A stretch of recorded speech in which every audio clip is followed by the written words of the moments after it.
is time to rebrand. It is time to set intentions, to set goals, and to become the best versions of ourselves before 2025 starts. Here's how to successfully start 2025 and to become the it girl, the that girl, the it woman of 2025, and to make 2025 your best year yet.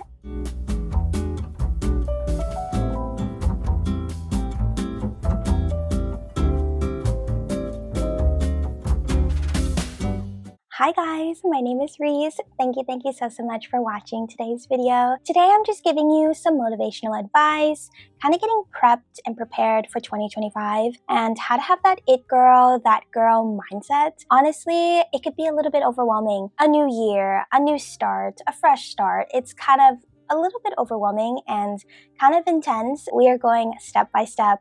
I'm going to debrief everything. I'm going to tell you all the secrets, all the advice. I'm going to tell you how to start 2025 successfully. I'm going to guide you into having the best year of your life. I have notes, like actual notes, on a Google Doc.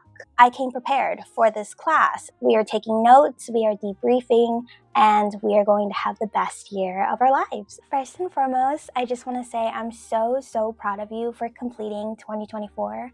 Honestly, I feel like honestly we don't actually sit down and actually just appreciate how much strength and determination that we all have. A year can throw so many things at you so unexpectedly, and I feel like we honestly don't sit down and appreciate how much we've gone through within a single year.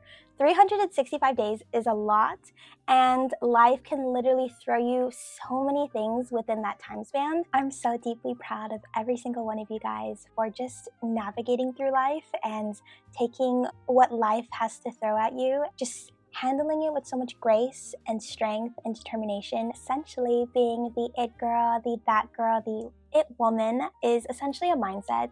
It's a confidence mindset. Honestly, it's not just for women. It could be for anybody. It's just a mindset. It's a confidence mindset and a self-love mindset of loving yourself and being confident within who you are, taking care of yourself, prioritizing your physical, your mental, your emotional health, and just taking care of yourself and prioritizing you. Being kind to others. I feel like being kind is such an important thing. Be the it girl, that girl, the it woman of 2025. The first piece of advice that I have is to reflect on 2024. I feel like we don't know what we want for the year to come if we don't reflect on the year that has passed. Reflecting on 2024, reflecting on the challenges you face, reflecting on the good moments that you had, reflecting on those things is really important, because then you'll know the intention, the goals that you need and want for 2025. I feel like also to think about just the goals that you set in 2024. Think about, oh, did I complete my 2024 goals? Did I not? And if you didn't, that's totally okay. Honestly, the end of the year doesn't mean that it's the end of time. If anything, the end of the year and a start of a new year is yet the beginning. You have time to complete your goals. You have time to be successful. So give yourself that time. Think about what you want to emulate in 2025. What do you want for yourself for 2025? And I feel like in order to know that, you have to reflect back on 2024. Also think about what do you want to bring into the new year and what you want to leave behind. Think about how can you improve? How can you be better? Because there's always room for growth and improvement within ourselves. The next tip that I have is to pick a theme for 2025. I love picking a theme for 2025, like an overall arching theme of what I want for the year. Picking a theme has really shaped my year and has really motivated me to accomplish my goals. And I got this idea from Lena Lives. She's an incredible content creator who does motivational advice and also do vlogs as well. I love her content so much. She's really good at motivating people to just have a better mindset for themselves and just be the it girl, the it woman, and have healthy lifestyle habits in their lives. She's such an incredible content creator. I took this idea from her because it's an incredible idea and I've applied it to my life, and it's really shaped how I think about goals and intentions and mindsets. And essentially, it's just this phrase, I am in my blank era. And essentially, you just fill in the blanks of what you want your era to be for the new year. So essentially, last year I did, I am in my self-love, abundant, productive girl era. And I feel like that really helped me kind of just create the goals that I wanted for myself and complete the goals that I wanted for myself. I literally completed half the goals on my list, which is a huge accomplishment for me because before, when I didn't have like an overarching theme and I didn't feel like I had like a clear intention, I felt like I didn't even like complete my goals. I really love Lena Lift's idea so much. I feel like it's really shaped the idea and concept of kind of goals and setting intentions for myself. I love this idea so much. Check out Lena Lift's because her content is incredible. It definitely motivates me. Every single time I watch her videos, it literally like jumpstarts my motivation. The next tip that I have is to pick goals that support your theme statement. So you picked your overarching theme, you picked your statement for the year. So essentially you have to pick goals that support that statement. So let's say you have your theme statement for the year. It's I am in my healthy, abundant, finance girl era. So essentially you would take those 3 words and categorize your goals from there. So basically, let's say for health, you want to prioritize your emotional health, you want to prioritize mental health, you want to learn how to cook healthy meals so you can cook more for yourself, or you want to go hiking more, kind of like in the health realm like that to support the health aspect of your statement. For abundance, you can journal just so that you can kind of start your gratitude journey, or abundance in career, or in abundance in any aspect of your life. And then the finances can be saving or investing in something, or finding a new job that gives you more wealth. Or also too, you can have multiple categories. I really love to-do lists. I'm a very type A person in that. So I loved doing like a self-care lifestyle kind of section for my goals, and kind of putting goals that affiliate with self-care and lifestyle, and same as personal growth, finding goals in that, and also too finding goals in YouTube. Pick goals that support your theme statement and make little categories for your goals so that it's organized, and also too they also support your theme statement. The next tip that I have is cultivating a garden of abundance. And what I mean by this is, imagine deep inside you there's a garden. The flowers, the grass, the trees, they kind of all symbolize self-love that you have within yourself. They symbolize the confidence that you have within yourself. They symbolize the positive compliments that you give to yourself. And then in the garden, there are weeds. And basically the weeds and the trash symbolize just how much you criticize yourself, how badly you think of yourself, the negative thoughts that you have about yourself, how much importance you put on outer validation in order to give you a self-satisfaction feeling within yourself. Weeds and trash can also symbolize kind of things that no longer serve us. And what I mean by that is old habits that we have that we can't seem to let go of, or also too just toxic traits that we have within ourselves that kind of affect ourselves and others. How does your garden look?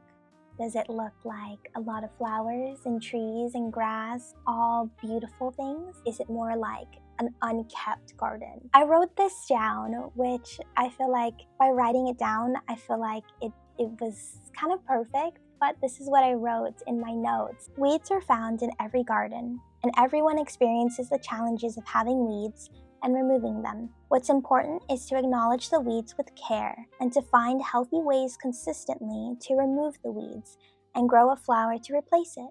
It's all part of the growing process. Weeds aren't bad, they are perfectly normal. They require consistency and persistence of finding them and pulling them out and constantly caring for them. The next thing that I have is declutter, detach, and have a mental reset. So what I mean by that is declutter your room. I definitely have a messy room, which I do need to clean out. So I think it's perfect to start decluttering and cleaning out your room. I feel like having a clean room means you have a clean mindset. So I feel like when I have a messy room, I have such like an overwhelming, messy mindset. So definitely clean your room before the new year starts. I know I definitely am. And I know I'm definitely going to clean my room, and I'm definitely going to have a more clean mindset. I feel like that statement is so true. Clean room equals clean mindset, healthy mindset. Let things go. Like things that are no longer serving you, let it go. You are not obligated to deal with those things that are no longer serving you. Whether that's old habits that you have or like toxic traits that you have, anything like that, let it go. If it's no longer serving you, let it go. You only have one life. You only have one of you. You should be experiencing so much happiness and life within your life. You deserve to protect yourself and your inner peace, and you deserve so much happiness in your life because you're such an incredible, beautiful, amazing human being that you deserve all the happiness in life. And you don't deserve something that's going to constantly bring you down. Also, to have a mental reset, tell yourself positive affirmations, do self-care activities that you love to do. Just have a mental reset day before going into 2025, because I feel like that's really going to help us be more motivated and more ready for 2025. Practice gratitude. That is my next tip that I have, because I feel like it's so important to practice gratitude. Have a gratitude journal. I feel like ever since I started a gratitude journal, I feel like it's really helped me just be grateful about myself, be grateful for my loved ones even more, and to just be grateful of my surroundings and the beauty around me. You need to believe in yourself. You need to believe that you are going to complete these goals. You need to believe in yourself of your capabilities. You need to believe in yourself that you are the it girl, you are that girl, you are the it woman of 2025. And for years to come, you need to believe in yourself and your capabilities and just how much power you have within yourself. You need to believe that you have power, you have strength, you have trust, you have grace, you have kindness, that you're such an incredible human being. You need to believe that in yourself, and that you have all the capabilities and the power to complete every single goal on your list. Honestly, you don't deserve to doubt yourself or overthink about any situation or about yourself. You deserve to trust yourself. You deserve to believe in yourself. Don't be living in the permanent state of fear and regret and worry because you're too busy doubting yourself and overthinking about yourself. You deserve to be working towards your dream life, your dream goals, accomplishing everything you want in life and more. You deserve that and so much more. You just have to believe in yourself and trust yourself and never question yourself. Never doubt yourself. You are the it girl, the that woman of 2025. You need to act like it and own it. You need to be confident with that. Be confident with that. Be confident knowing that you are the it girl of 2025. You are the it woman of 2025. You are that girl. Be confident in that. Like, actually sit down right now. Tell yourself that. I am that girl. I am that woman. I am the it woman, the it girl. And I'm going to get what I want. And I'm going to get it right now. Be fearless and confident with the character and personality that you have within yourself. You only have one of you, so be confident with it. Love yourself for it. Be confident with who you are. Don't ever let anybody have the power to determine your worth. The last thing that I have is to be kind to yourself. We all deserve kindness, and be kind to yourself. Tell yourself how proud you are of yourself and your accomplishments. And I feel like it's very important to tell ourselves how proud we are of our accomplishments, and to do self-care activities that we love to do, take care of ourselves, tell ourselves compliments about ourselves, to find the inner validation of being happy with ourselves and being our own source of happiness. You are already the it girl, the that girl, the it woman, because you're already telling yourself how much you love yourself, reinforcing self-love and kindness within yourself. I'm so excited to be celebrating the new year with you guys, and also to be going into the new year with you guys, and your support. Your support truly means the world to me, and every single one of you mean the world to me. Thank you so much for watching. I love you guys so much. Happy holidays, happy new year, and I'll see you guys next time. Bye, it girls.